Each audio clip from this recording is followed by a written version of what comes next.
अस्सलाम वालेकुम, वेलकम। ये है स्पोर्ट्स फ्लो। मैं हूं दानिश अनीस। पाकिस्तान सुपर लीग के 10वें एडिशन में आज मुकाबला होने जा रहा है लाहौर कलंदर और कराची किंग्स की टीमों के दरमियान। ये दोनों ही टीमों के लिए बड़ा इंपॉर्टेंट मैच है। ख़ासतौर पे अगर लाहौर कलंदर ये मैच जीती है तो उनके पास अपॉर्चुनिटी है पहली पोजीशन हासिल करने की, जबकि कराची किंग्स की कोशिश होगी कि वो आज का मैच जीत कर मेक श्योर करे कि वो टॉप 4 में अपनी जगह बरकरार रखे, बिकॉज उनको अभी भी पेशावर ज़ल्मी चैलेंज कर सकता है provided they win the rest of the matches. लेकिन फिलहाल तमाम नज़रें हैं कराची और लाहौर की टीमों के ऊपर, जबकि कल मुकाबला हुआ क्वेटा ग्लैडिएटर और इस्लामाबाद यूनाइटेड की टीमों के दरमियान। क्वेटा ग्लैडिएटर ने नेल बाइटिंग फिनिश में कामयाबी हासिल की, सिर्फ 2 विकेटों से उन्होंने ये मैच अपने नाम किया। It went to the last over. अगर मैच की डिटेल्स पर बात करें तो पहले खेलते हुए इस्लामाबाद यूनाइटेड ने 158 रन का हदफ दिया क्वेटा ग्लैडिएटर्स को। इस्लामाबाद के लिए मोहम्मद नवाज़ वो वाहिद प्लेयर थे जो कि 49 रन बनाने में कामयाब हुए। साजिद ज़फ़रान got off the mark is हुआ but could not continue. Kyle Mayers जो कल इस्लामाबाद यूनाइटेड की टीम का हिस्सा थे, 22 रन उन्होंने स्कोर किए।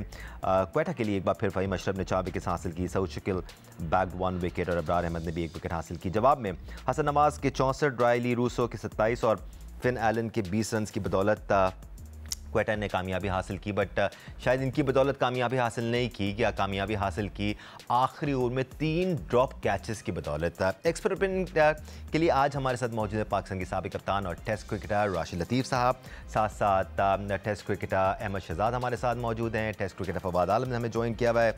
राशिद भाई, कल के मैच से ही आगाज़ करते हैं, फिर आज के मैच पे आएंगे।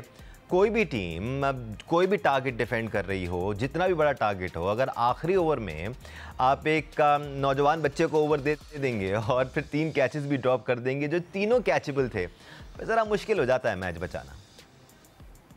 जी, हसन नवाज की अपनी एक कारकर्दगी थी, उससे हमें कोई इख्तलाफ नहीं है। बिल्कुल। लेकिन लोग जब इन्वेस्टमेंट करते हैं, ग्राउंड पे देखते हैं या टीवी पे देखते हैं, तो वो कोशिश करते हैं या देखना चाहते हैं, परफेक्शन देखना चाहते हैं। वो क्लब इस तरह की जो चीज़ हुई है, कभी कभार क्लब क्रिकेट में भी शायद नजर नहीं आती। वो भी बड़े दिल से, बड़ी परफेक्शन से खेलते हैं। जो पैसा होता है ना, ये होते ही परफेक्शन का है कि यार कितने कैचेस, 50 में से 3 कैचेस छूट जाते हैं, यहाँ पे 3 में से 3 100% रिजल्ट दिया है जी।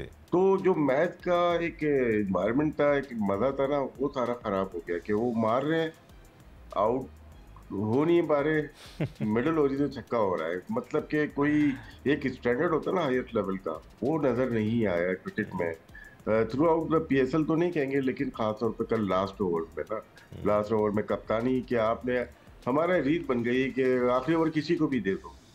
आपका पहला और आखिरी ओवर बेस्ट बॉलर करना होता है आपका। ये आप उठा के देख लें हिस्ट्री, जो जो अच्छी टीम होती है ना, वो कोशिश करती हैं पहला ओवर, दूसरा ओवर, आखिर के 2 ओवर आपकी बेस्ट बॉलर करते हैं।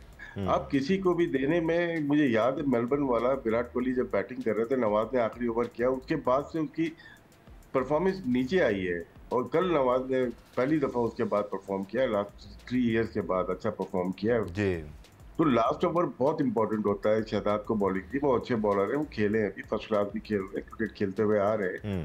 लेकिन जो मैच का स्टैंडर्ड था वो मैच नहीं करता था, जो हाईएस्ट लेवल की क्रिकेट होनी चाहिए वो नजर नहीं आई। क्वेटा ग्लैडिएटर का ये है कि नंबर 1 पे आ गए, उनकी अपनी मेहनत है, उनकी टीम की जो बनाया है, उन्होंने अच्छा कमबैक किया था। शुरू के 6 ओवर में 58 रन बन गए थे, उसके बाद कमबैक किया, फिर उसके बाद फिर छोड़ दिया उन्होंने। लेकिन ये है कि स्टैंडर्ड ऑफ द गेम वो बहुत लो रहा, जिसके ऊपर मेरे ख्याल से पीसीबी को और फ्रेंचाइज को तवज्जो देनी चाहिए। पॉइंट्स अलग चीज है कि 2 पॉइंट मिल गए, क्वेटा टॉप चली गई, लेकिन स्टैंडर्ड ऑफ क्रिकेट बहुत लो थी। तारीफ तो बनती है यहाँ पर क्वेटा ग्लैडिएटर्स की अहमद, क्योंकि पिछले हफ्ते की बात है, बड़ा स्ट्रगल कर रहे थे और हम ही बात कर रहे थे कि सेट नहीं हो पा रहे हैं, बैलेंस नहीं हो पा रहा है। दूसरी जानिब अगर हम इस्लामाबाद की बात करें तो एग्जैक्टली ऑपोजिट था। दे लुक सेटल्ड, एक बैलेंस बना हुआ था, इक्का दुक्का चेंजेस कर रहे थे, अपनी बेंच स्ट्रेंथ को भी आजमा रहे थे, but then somehow they lost it completely. हर मैच में 4-4, 5-5 तब्दीलियां अगर आप करना शुरू हो जाएंगे, फिर आप एक मैच हार जाते हैं, दूसरा मैच हार जाते हैं, रिदम अब आपका टूट जाता है, उसके बाद फिर आपको बैलेंस बनाने में मुश्किल हो जाती है। They are themselves to blame Ahmed. Yes, उनकी मैनेजमेंट कभी भी इतने चेंजेस नहीं करते हैं कि आप बना बनाया जो रिदम है वही तोड़ दें, बना बनाया कॉम्बिनेशन तोड़ दें। कोई भी मैनेजमेंट इस तरह नहीं करती है। हाँ, इक्का दुक्का चलती है, इन्होंने तो 4-4 चेंजेस किए, फिर 2 इनकी तरफ से हवाई आ गए, इनका कप्तान जो है इंजर्ड हो गया, ठीक। फिर इस तरह की चीजें, फिर अब इनके पास काइल मेयर्स आए, अब मेयर को भी इन्होंने कहीं ना कहीं जो है फिट करना है, ऐसी बात नहीं है, तो पूरी दुनिया के अंदर नाम चल रहा है उसका, पावर हिटर है, उससे आने से बजाय कि उनका कॉम्बिनेशन ठीक हो, मुझे लग रहा है और खराब हो गया। फिर गौस देखें, उसने परफॉर्मेंस जो है ना ऊपर की थी, उसको नीचे लेके आना पड़ा है मिडिल ऑर्डर के अंदर। फिर सलमान अली आ गए, एकदम कप्तानी कर रहे हैं, फिर आजम खान जो है बाहर नजर आ रहे हैं, अब अंदर आएंगे, फिर होल्डर आए। तो इतने ज्यादा चेंजेस करके इन्होंने सिर्फ अपने आप के लिए खड्डा खोला है और कुछ नहीं, और सिर्फ इनकी मैनेजमेंट और कप्तान का कसूर है और किसी का नहीं। I won't be surprise going forward, जिस तरह ये शुरू के अंदर कोई मैच हार नहीं रहे थे, शायद अब इनको कोई मैच जीतने की भी मुश्किल हो। दूसरा, आप क्वेटा ग्लैडिएटर की बात करते हैं, बहुत जबरदस्त परफॉर्मेंसेस चल रहे हैं क्वेटा ग्लैडिएटर के अंदर। उनकी बॉलिंग जो है अभी तक थ्रू आउट इनको मैचेस जितवाते आ रही है।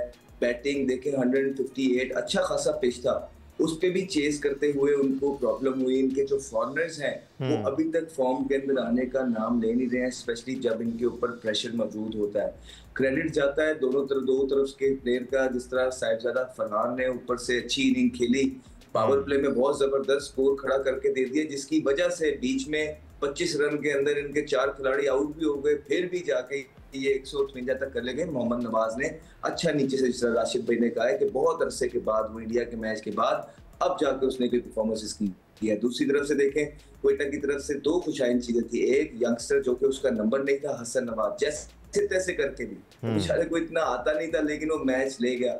उसके बाद आप देखें कि एक हसीबुल्ला खेले, जब प्लेइंग 11 में उनका नाम आया, बहुत मुझे पर्सनली तौर पे बहुत खुशी हुई। लेकिन मैं चाहूंगा कि अगर हसीबुल्ला को खिला रहे हैं तो खाना पूरी ना करें, इनको उनके नंबर पे खिलाएं।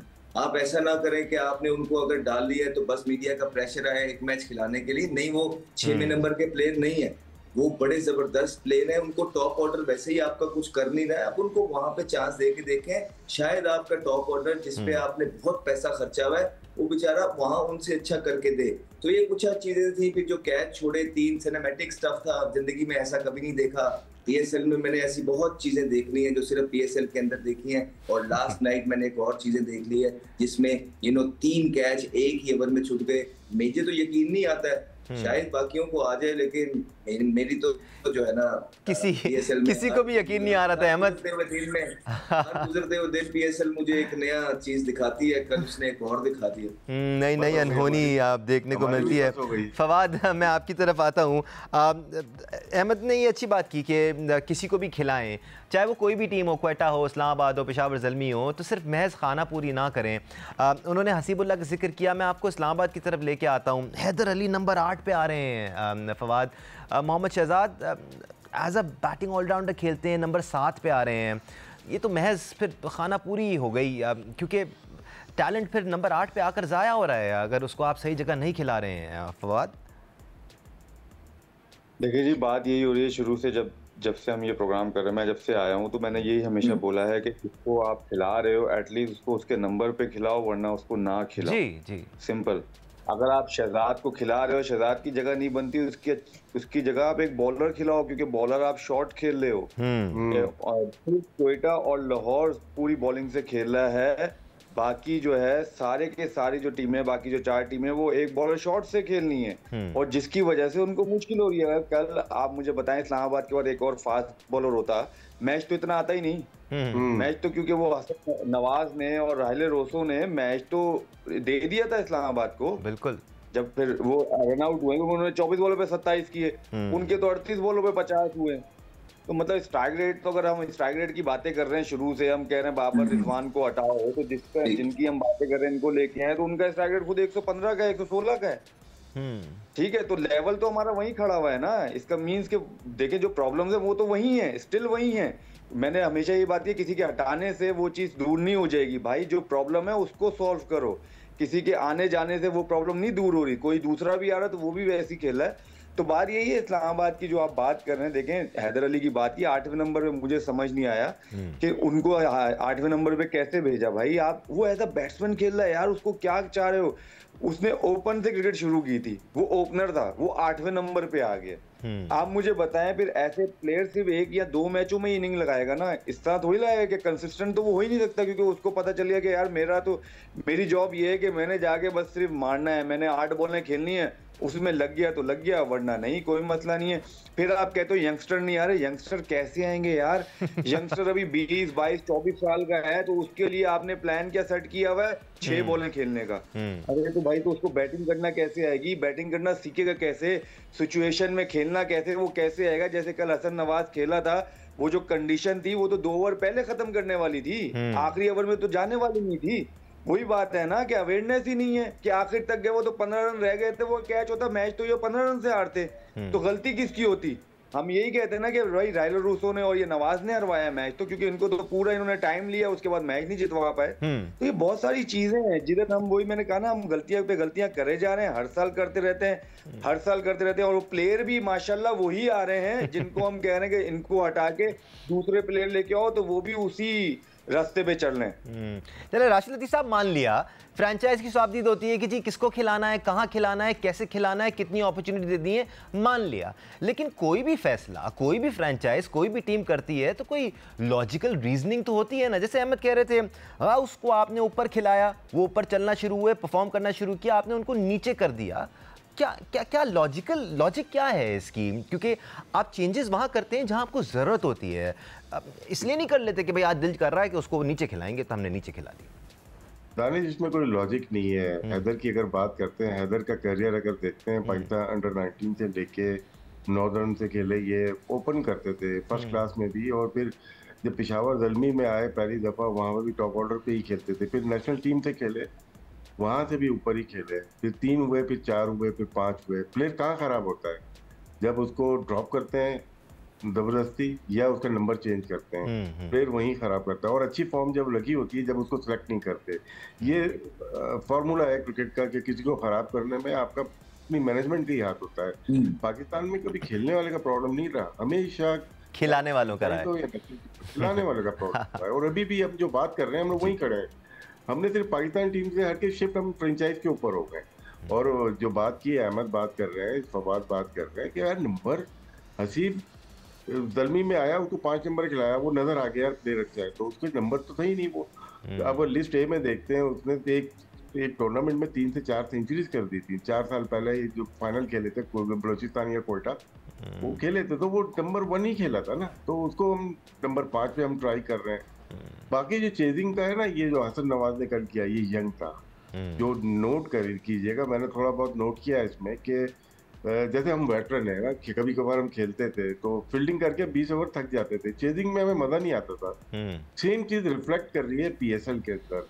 ये हसन नवाज यंग था, ये कर गया, ये नहीं कर पा रहे। बाकी जो प्लेयर्स हैं, टॉप प्लेयर्स, वो आउट होके निकले जा रहे हैं। तो क्या फिटनेस लेवल है? कोई 35 साल का है, कोई 36 साल का है, उसके बाद फिटनेस लेवल बहुत लो लग रहा है यहाँ पे भी, तो चेज नहीं हो पा रहा। क्या ये थक रहे हैं इतना ज्यादा?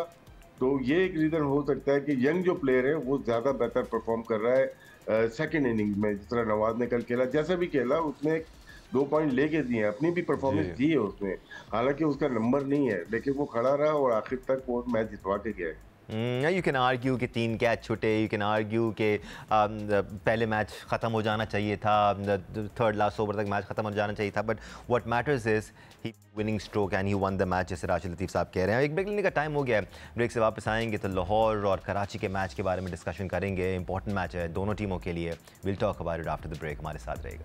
Welcome back once again to sports flo HBL PSL special. HBL PSL के 10वें एडिशन में आज मुकाबला होने जा रहा है लाहौर कलंदर्स और कराची किंग्स की टीमों के दरमियान, and both the teams have everything to play for. Lahore Qalandar आज खेलेगी पॉइंट्स टेबल में पहली पोजीशन हासिल करने के लिए, कराची किंग्स खेलेगी प्लेऑफ्स में अपनी जगह को मुस्तहकम करने के लिए। इंपॉर्टेंट मैचअप तो है राशिद लतीफ़ साहब, लेकिन लाहौर कलंदर ने जिस तरह से बैलेंस बना लिया है अपना, ऐसा लग रहा है कि उनके मुतादिद प्लेयर्स रोल प्ले कर रहे हैं अपनी टीम की जीत में, जब वो इस वक्त कंपैरेटिवली सेफ नजर आ रहे हैं दूसरी टीमों से। जी, लाहौर कलंदर्स के लिए बहुत इंपॉर्टेंट मैच है, इवन कराची के लिए भी बहुत जरूरी है। कराची यहाँ पे जीते 8वें मैच में उनके पॉइंट्स आ जाएंगे, तो उनका जो मुकाबला चलेगा पीछे से पेशावर ज़ल्मी से, अगर वो हारते हैं तो पिशावर दरमी अगला मैच जीतता है तो इक्वल हो जाएंगे वो। तो टफ कंपटीशन है नीचे, क्योंकि ये सारा खराब किया है हमारे मुल्तान सुल्तान ने कि वो एक ही मैच जीते हुए। अगर वो 3 मैचेस जीते हुए थे तो 2-2 पॉइंट सबके कम होते हैं आगे जो टीमें जीती हुई हैं।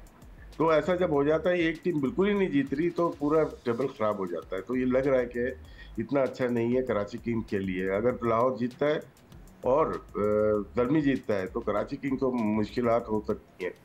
मुकाबला बराबरी का है। हसन अली का फिट होना बहुत ज़रूरी है। निगल से उनके स्कैन कराया, वो ठीक हो गए। मोहम्मद आमिर जिस तरह से नहीं खेल पा रहे, तो ये इंपॉर्टेंट बॉलर हैं पाकिस्तान क्रिकेट के, तो इनका खेलना ज़रूरी है। हसन अली अगर खेलते हैं तो कराची को बॉलिंग में बहुत एजाज हासिल है, क्योंकि उनका शुरू में पावर प्ले में मीर हमजा भी है, हसन अली भी हो जाएंगे और नबी बहुत अच्छी बॉलिंग कर रहे हैं। दलमी बॉलिंग में थोड़ा वीक नज़र आ रहा है, लेकिन 2 स्पिनर्स जो हैं इनके, आसिफ उनका तकरीबन 6.89 का उनका इकोनॉमी रेट है, और सिकंदर रजा जो बैट्समैन है उनका 6.66 का 8 विकेट ली हुई है। तो 2 बड़े अच्छे हैं इनके पास। थोड़ा लेट डाउन किया है हारिस रऊफ ने, थोड़ा हायर रेट के ऊपर है, लेकिन वो विकेट टेकिंग बॉलर है। वो किसी वक्त भी एक ओवर में 2 विकेट लेने की सलाहियत करते हैं। अगर कराची के पास टॉप 3 ऊपर के अच्छे बैट्समैन है, साइफर्ट हो जाए, विंस हो जाए, वार्नर हो जाए, तो लाहौर कलंदर के पास मिडिल ऑर्डर बहुत अच्छे हैं। ऊपर से भी 2 प्लेयर अच्छे जो कर सकते हैं, वो फखर है और अब्दुल्ला शफीक है। नईम ने भी रन किए हैं पिछले मैच में, लेकिन जो मिडिल ऑर्डर है ना, डैरल मिचेल हो गए, बिलिंग्स हो गए और स्पेशली सिकंदर रजा, यहाँ पे एडवांटेज है। पहली इनिंग्स खेलें या दूसरी इनिंग्स खेलें, तो लाहौर कलंदर्स को स्लाइटली था होम ग्राउंड हो या एज ए मिडिल ऑर्डर हो एडवांटेज आती। इसमें कोई शक नहीं है अहमद कि हसन अली कराची किंग्स के इस वक्त सबसे सक्सेसफुल बॉलर हैं, लेकिन जब से मीर हमजा मिक्स में आए हैं ना, तो वो बड़ा ज़बरदस्त सपोर्ट प्रोवाइड कर रहे हैं। ख़ासतौर पर ऊपर से नई बॉल के साथ प्रेशर ऐड करते हैं। उनके खिलाफ इतना फ्रीली रन स्कोर करना आसान नहीं है। He has that maturity, he has that experience, और इनकी वजह से कराची किंग्स का बॉलिंग अटैक थोड़ा सा और बेहतर, थोड़ा और कंप्लीट नज़र आता है। अहमद जी बिल्कुल, मीर हमजा फिट हैं, बहुत तगड़े हैं, परफॉर्मर हैं डोमेस्टिक क्रिकेट के, बहुत अरसे से डोमेस्टिक क्रिकेट खेल रहे हैं, एक्सपीरियंस्ड हैं। अब आके T20 क्रिकेट जब से उनको ज्यादा मिलने लगी है, उनको नो हाउ हो गई है कि अब कौन से बैट्समैन को कहाँ बॉलिंग करनी है, अपने फील्ड प्लेसमेंट्स का उसे पता है। अंदर बाहर करके प्रेडिक्टेबल नहीं होता, ऐसा नहीं है कि सिर्फ नए बॉल से वो अंदर ही लेके आना चाहते हैं, नहीं, वो मिक्स रखते हैं, वो बाहर भी निकालते हैं जबरदस्त। मॉडेस्ट पेस्ट है, लेकिन पेस के अंदर रह के जो उनके पास सलाहियतें हैं उसके अंदर रह के वो जो है ना अपना काम कर रहे हैं। जी बिल्कुल ठीक कहा आपने, जब से वो कराची किंग के मिक्सचर के अंदर आए हैं, कराची किंग की जो बॉलिंग अटैक है वो बेहतर लग रहा है उनके साथ। इस टूर्नामेंट के अंदर हसन अली उनका साथ दे रहे हैं बिल्कुल, लेकिन दूसरी तरफ अगर आप देखेंगे तो शाहीन अफरीदी मौजूद है, दूसरी तरफ देखेंगे तो हारिस रऊफ जो है मौजूद है, उनके पास एक लेग स्पिनर जो बांग्लादेश के हैं, रियाज है, क्या नाम है, वो भी मौजूद है, सिकंदर है, वो बॉलिंग कर लेते हैं। दोनों तरफ जो है बॉलिंग अच्छी है, लेकिन थोड़ा सा जो T20 के अंदर है ना, वो पहले 6 ओवर और आखिरी 6 ओवर का भी मैच होता है। तो पहले 6 ओवर के ऊपर यहाँ पे लाहौर के पास फखर जमान जैसे एक्सप्लोसिव बैट्समैन मौजूद है। फिर नईम ने आके अल्लाह करके पिछले मैच में 30 बॉलों में 50 किया है, जो कि खुशाइंद है लाहौर कलंदर के लिए कि उनका टॉप ऑर्डर जो है अच्छी। फिर अब्दुल्ला शफीक ने भी 50 किया है एक अच्छी फॉर्म के अंदर। और यहाँ पे दूसरी तरफ आप देखेंगे कि टिम साइफर्ट मौजूद है, डेविड वार्नर मौजूद है टॉप ऑफ द ऑर्डर। तो अब देखना ये है कि कौन सा टॉप ऑफ द ऑर्डर ज्यादा क्लिक करता है और कौन सा बॉलिंग अटैक जो है ऑपोजिशन को जल्दी क्वाइट करता है, और फिर एंड के अंदर कौन सा बॉलिंग अटैक डेप्थ के अंदर आखिरी 4 ओवरों के अंदर यॉर्कर्स मारता है, वाइड यॉर्कर करता है, अच्छे स्लो बॉल करता है। यहाँ से लाहौर का भी इस चीज का मैच होगा, वहां से मीर हमजा का मैच होगा, हसन अली का मैच होगा। देखते हैं कि मैचअप किस तरह जाता है। पहले 6 ओवर और आखिरी के 6 ओवर कौन जीतता है वही डिसाइड कर जाएगा कि मैच कौन जीता। फवाद, कोई शक नहीं है कि जो लाहौर कलंदर का मिडिल ऑर्डर है, इसने गोल्डन परफॉर्मेंसेस दी हैं लाहौर कलंदर के लिए, मुतादिद मैचेस बनाए हैं अपनी टीम के लिए, लेकिन इन तीनों की परफॉर्मेंसेस अगर हम निकाल भी दें तो there is enough in Lahore Qalandars. आपको ऐसे पोटेंशियल प्लेयर्स नज़र आएंगे जो मैच विनर्स हैं। That's a very big asset. दिल को सुकून देने के लिए ख्याल अच्छा है। देखिए जी, अगर आप इन तीनों की बात करते हैं तो ये तो वो होगा कि लाइक कि इनकी परफॉर्मेंस अगर निकाल भी जाए तो इतने ज्यादा एसेट है, इतना कोई एसेट नहीं है, मैं सच बोलूंगा। सिर्फ फखर जमान है एक ऊपर से प्लेयर, बाकी कोई भी नहीं है। और इस लाहौर कलंदर्स की टीम में बैटिंग की बात कर रहा हूँ, ठीक है। बॉलिंग में आप फिर भी कह सकते हैं शाहीन है, रऊफ है, तो वो एक स्पेल लग सकता है तो मैच इधर से उधर कर सकते हैं। बैटिंग की जहां तक बात है, फखर जमान इनका जो है ना ऑल टाइम ग्रेट एसिड है, पहले साल से चलता आ रहा है। आपको पता है जब जब फखर जमान रन करता है लाहौर कलंदर्स के लिए जो है ना मैच जीतना आसान हो जाता है, क्योंकि वो बहुत आसान कर देता है नीचे वाले प्लेयरों के लिए। बट जब से अब अब्दुल्ला शफीक देखिए, लास्ट ईयर अब्दुल्ला शफीक खेले थे तो परफॉर्म किया, लास्ट ईयर इनको सही तरह नहीं खिलाया गया, फिर उनको ड्रॉप किया गया। लेकिन इस साल अब्दुल्ला शफीक भी बहुत अच्छी फॉर्म में नजर आ रहे हैं, और स्ट्राइक रेट अगर आप उनका देखें तो वो तकरीबन 145 का है, 146 का है, विच इज नॉट बैड, ठीक है। फिर उसके बाद देख लें मिचेल चौथे पांचवें नंबर पे, अगर आपको एक बैट्समैन 158 के अराउंड स्ट्राइक रेट के साथ खेल के दे रहा है, चौथे पांचवें नंबर का बैट्समैन की बात कर रहा हूँ, क्योंकि अमूमन चौथे नंबर वाला बैट्समैन होता है 140 के स्ट्राइक रेट से, 135 के स्ट्राइक रेट से। वो नीचे वाला आता है ना तो वो 180-90 के स्ट्राइक रेट से खेलता है, तो वो उसकी इनिंग छुप जाती है। लेकिन मिचेल का ये फायदा है लाहौर कलंदर्स को कि वो 100 तकरीबन अराउंड 155, 56, 57 के स्ट्राइक रेट से खेल रहा है, वो जितने भी मैचेस अभी तक खेला है। सैम बिलिंग्स और सिकंदर रजा का जो है ना अभी पूरे जितनी भी टीम है ना उनका रद्दोअमल नहीं है। ये तो वो कहते हैं ना उनके जो है ना अपोजिट कोई भी नहीं खड़ा हुआ किसी भी टीम में मिडिल ऑर्डर। जो सैम बिलिंग्स और सिकंदर रजा, ये दो ऐसे प्लेयर हैं, अगर 5 ओवर में 80 भी करना हो ना, सिर्फ वाहिद ये दो प्लेयर हैं 5 ओवर में 80-90 रन आराम से करके देंगे अपनी टीम को। तो आई थिंक लाहौर के अंदर को इन तीनों की वजह से ना इनकी स्टेबिलिटी बहुत अच्छी है बैटिंग में। और बॉलिंग में भी आपको पता है कि उनकी बॉलिंग पूरी है, फास्ट बॉलर सब वो पूरे खिला रहे हैं, लेकिन मुझे लगता है कि अभी भी वो एक फास्ट बॉलर और खिला सकते हैं, जिसकी वजह से उनको फायदा होगा, स्पेशली जब आप लाहौर में खेल रहे हैं, क्योंकि लाहौर की विकेट्स जो हैं वो फास्ट बॉलर को हेल्प कर रही हैं, फास्ट बॉलर को इतनी आसानी से शॉट्स नहीं लग रहे। सो मे बी ये देखना पड़ेगा। और बाकी कराची का भी यही है कि वो भी एक बॉलर से शॉट खेल लें। सो लेट्स सी आज क्या होता है। जैसे अहमद और राशिद भाई ने कहा, हसन अली वगैरह का बड़ा जो है इसमें किरदार होगा। होपफुली वो आगे ऊपर से अगर वो विकेट्स लेके देंगे जब ही जो है ये लाहौर को हरा सकते हैं। लेकिन अगर वही वाली बात है कि अगर वो 6-7 ओवर ऊपर के बैट्समैन के खेल गए तो कराची के लिए मुश्किल भी हो सकता है। और पॉइंट्स टेबल के लिए लाहौर के लिए बहुत इंपॉर्टेंट मैच है, कराची के लिए फिर भी इतना इंपॉर्टेंट मैच नहीं है। अगर लाहौर मैच हार जाता है तो लाहौर का एक मैच रह जाएगा, फिर ज़ल्मी और कराची किंग्स अगले मैच जीतती है तो लाहौर बाहर हो जाएगा टूर्नामेंट से। तो मेरे ख्याल से कराची के लिए इतना इंपॉर्टेंट मैच नहीं है जितना लाहौर के लिए इंपॉर्टेंट मैच है, क्योंकि फिर बाकी सब टीमें जीतेंगी तो वो 12-12 पॉइंट्स पे चली जाएंगी। लाहौर अगर फिर अपना आखिरी मैच जीतेगा तो 11 पॉइंट्स पे ही रहेगा, तो वो बाहर हो जाएगा टूर्नामेंट से। जी अहमद, आप कुछ कहना चाह रहे थे? नहीं। अच्छा, वो ऐसा लगा कि आप कुछ कहना चाह रहे हैं, but it's time for us to take a break. Important match तो कोई शक नहीं है, फवाद आलम अपनी राय का इजहार कर रहे थे। एक ब्रेक ले लेते हैं, ब्रेक से वापस आएंगे तो हम कराची किंग्स की खामियों का भी डिस्कस करेंगे। क्या कुछ खामी नज़र आ रही है कराची किंग्स में? क्या इक्का दुक्का चेंजेस करके अपनी बैटिंग स्ट्रेंथ को मज़ीद बढ़ा सकते हैं, या फिर बॉलिंग को किस तरह बेहतर कर सकते हैं? बात करेंगे ब्रेक के बाद, हमारे साथ रहेगा। Welcome back once again to Sports Flow HBL PSL Special। Rashid लतीफ़ साहब की तरफ बढ़ूंगा। राशिद भाई, हम बॉलिंग पे आते हैं थोड़ी देर में, लेकिन अगर हम कराची किंग्स की बैटिंग भी देखें, हाँ ऑन पेपर टैलेंट नज़र आता है, लेकिन फिर वो परफॉर्मेंसेज नज़र नहीं आती थ्रू आउट, जिसकी वजह से आपको टीम कंसिस्टेंसी नज़र आए या कंसिस्टेंट परफॉर्मेंसेज नज़र आएँ। और पॉइंट्स टेबल पे जो उनकी पोजीशन है वो शायद इसकी तर्जुमानी भी करती है। जी, इनकी 2-3 परफॉर्मेंसेस बहुत अच्छी हैं। विंस की अच्छी परफॉर्मेंस है जिससे मैच जीते, और खुशदिल शाह की चेजिंग में तीन मैचेस शायद ये जीते हैं, और तीनों में दोनों की परफॉर्मेंसेस अच्छी रही हैं। एक में विंस ने सेंचुरी की थी अगेंस्ट मुल्तान, फिर एक 60 किए हुए हैं, एक और रन किए हुए हैं। खुशदिल शाह बहुत इम्प्रूव प्लेयर लग रहे हैं इसमें कराची में आके। हमने जिक्र किया था मुल्तान सुल्तान में तो लास्ट ईयर पे टोटल 72 बॉल्स खेली थी। यहाँ पे इनका नंबर बड़ा अच्छा मिल रहा है, कभी 4 नंबर कहा जाते हैं, कभी 5 नंबर। देखते हैं कि मैचअप करते हैं कि कौन सा बॉलर लगा है, तो उस लिहाज से उनको खिला रहे हैं, और वो कर रहे हैं। चाहे पेसर्स के खिलाफ वो बैटिंग कर रहे हैं या स्पिनर्स के खिलाफ। वार्नर ने एक अच्छी इनिंग खेली जिसपे वो जीते। हारने वाली बैटिंग में साइफर्ट की बैटिंग बहुत अच्छी रही है, वो कोई मैच नहीं जिता पाए, लेकिन उनका ड्यू तो है। कराची को प्रॉब्लम मिडिल में है, नबी रन नहीं कर पा रहे इतने ज्यादा, या शान मसूद जो खेले 7 खेले, थोड़ा इम्पैक्ट छोड़ा उन्होंने।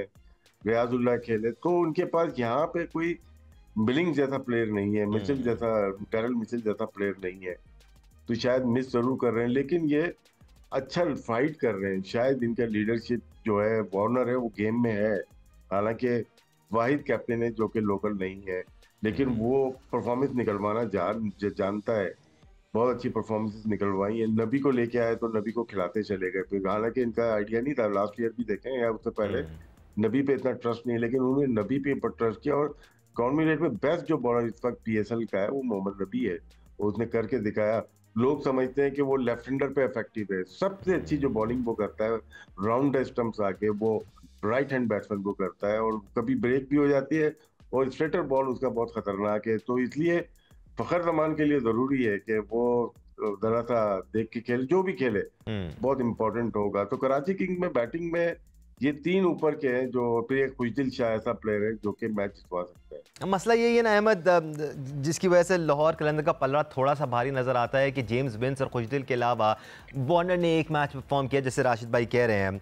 बट हम लाहौर कलंदर की तरफ देखते हैं तो आपको मिडिल ऑर्डर में 3 मैच विनर नज़र आते हैं, ऊपर से रन्स हुए हैं, ऐसा नहीं है रन्स नहीं हुए हैं। कराची के साथ ये प्रॉब्लम है कि इन 2-3 प्लेयर्स के अलावा और किसी से रन नहीं हुए हैं, तो वो कॉन्फिडेंस शायद वो फील नहीं कर रहे हैं। हाँ बिल्कुल, जहां तक आप उनकी प्लेइंग 11 की बात करेंगे तो प्लेइंग 11 बुरी नहीं है कराची किंग की, बहुत जबरदस्त प्लेइंग 11। इनके अंदर बड़े इम्पैक्ट प्लेयर्स मौजूद है, इस तरह के प्लेयर है कि सिंगल हैंडेडली जो है ना बिल्कुल दूर ले जाएंगे मैच को जिस दिन चलेंगे। दूसरी तरफ आप देखेंगे कि लाहौर कलंदर की तरफ जो प्लेयर्स मौजूद है वो परफॉर्मेंस ऑलरेडी कर रहे हैं, तो वो अच्छे कॉन्फिडेंस के अंदर होंगे। जब प्लेयर परफॉर्मेंस कर रहा होता है वो डिफरेंट माइंडसेट से जाता है ग्राउंड के अंदर, जब प्लेयर परफॉर्मेंस नहीं कर रहा होता वो डिफरेंट माइंडसेट से अंदर जाके खेलता है। तो ये बिल्कुल डिफरेंस अपनी जगह मौजूद हो जाएगा, लेकिन इसका कतई मतलब ये नहीं है कि एग्जीक्यूशन में कमी आए, प्रोसेस में कमी आए, वार्म अप्स में कमी आए। आपको हर दिन एक नया दिन होता है, आपको थोड़ी सी कंडीशंस को असेस करना होता है। असेस करके जो बेहतर तरीके से टीम एग्जीक्यूट करती है अपने प्लान्स को, इवेंचुअली वही टीम जीतती है। हाँ जी बिल्कुल, लाहौर कलंदर का पलड़ा इन करंट सिनेरियोज जिस तरह की वो क्रिकेट खेले कराची किंग से थोड़ा सा ज्यादा बेहतर है, बट स्टिल लाहौर कलंदर को बेहतर खेलना पड़ेगा फिर कराची टीम को हराने के लिए, बिकॉज उनके स्पेशली जो ऊपर वाले 2 बैट्समैन है डेविड वार्नर और टिम साइफर्ट, ये बहुत डेंजरस बैट्समैन है। अब कोई शक नहीं है फवाद के एक तरफ हसन अली, दूसरी तरफ मीर हमजा, ये अच्छी बॉलिंग करते आए हैं, बट आपको कहीं ना कहीं कराची किंग्स के बॉलिंग अटैक में कमी नजर आती है। Yes, Mohammad Nabi is a champ, do they need another spinner, can they bring in someone else to make it interesting? नहीं, मुझे स्पिनर का नहीं लगता, क्योंकि स्पिनर जैसे राशिद मैंने कहा ये मोहम्मद नबी वो जो बाकी सबकी अप्रोच यही होती है कि लेफ्ट हैंड के सामने अच्छी बॉल करेगा, लेकिन वो राइट हैंड को बहुत अच्छी बॉल करता है। क्यों? उसको एक्सपीरियंस है कहाँ बॉल करनी, वो लीग्स खेला हुआ है। बट मैं ये चाहूंगा कि एक फास्ट बॉलर जरूर बढ़ाना चाहिए, एटलीस्ट 4 फास्ट बॉलर से जाएं इन लाहौर, क्योंकि आप और फवाद वो कौन हो सकते हैं? स्पिनर इतना, सॉरी ये भी ऐड कर दीजिएगा, वो कौन हो सकते हैं अगर बढ़ाया जाए? अब देखें ना, जैसे डिपेंड है, क्योंकि एमर्जिंग भी खिलाना है। अगर ये फवाद अली को खिला रहे हैं तो उसको पूरे ओवर्स करवाएं, ऐसे नहीं कि 1 ओवर कराएं या 2 ओवर कराएं, लेकिन कराएं कब? सिचुएशन, वार्नर को तो ये ज्यादा पता है, सिचुएशन ऐसी आए जबकि उसको करा सको, ताकि वो ओवर्स आपको डिलीवर करके दे सके। उसको आखिर के ओवर में मुझे नहीं लगता, क्योंकि मैंने आखिर के ओवर उसके लास्ट एक आध मैच में देखा है, तो बहुत हाफ वाली कर रहा था, यॉर्कर्स मारने जा रहा था। हमारा, अगर राशिद भाई से भी मैं एक सवाल करूं, इस पीएसएल में आप देखें कि फास्ट बॉलर को यॉर्कर्स मारना ही नहीं आती, कोई फास्ट बॉलर स्लो वन आगे से कर ही नहीं पा रहा। यहाँ शॉर्ट ऑफ लेंथ फेंक रहे हैं, यॉर्कर करने जा रहे हैं तो हाफ वाली बन रही है। तो फिर ये जो आप देख लेंगे स्टैंडर्ड किधर जा रहा है बॉलिंग का भी हमारा। हम तो मशहूर थे, हम तो कामयाब बॉलर थे जो कि यॉर्कर्स मारते थे आखिर के ओवरों में, और कोई भी हमें हिट नहीं मार पाता था आखिरी के ओवर में, रिवर्स हम करते थे, हर चीज करते थे। हमसे ये सब चीजें बहुत दूर चली गई, इसलिए हम आज बॉलिंग की बात भी कर रहे हैं। वरना एक जगह आप देखे जाए तो पहले यही कहते थे कि यार 150 कर दो, बॉलिंग नहीं करने देगी। ये बातें ही होती थी ना, पाकिस्तानी टीम की भी होती थी, इवन फ्रेंचाइज में भी यही होते थे, कभी बॉलिंग है ठीक है यार 160 भी हो जाएगा, हम नहीं करने देंगे।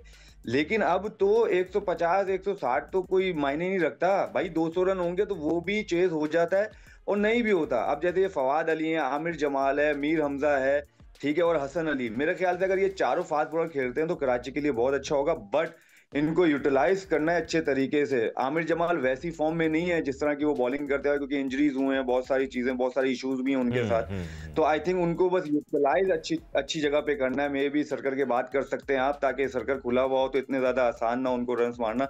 तो ये बहुत सारी चीजें हैं जो कराची में थोड़ी सी कमियां है। अब्बास को ट्राई कर सकते हैं दोबारा। अब्बास बुरा बॉलर नहीं है, क्योंकि उसने परफॉर्म किया एब्सोल्युटली।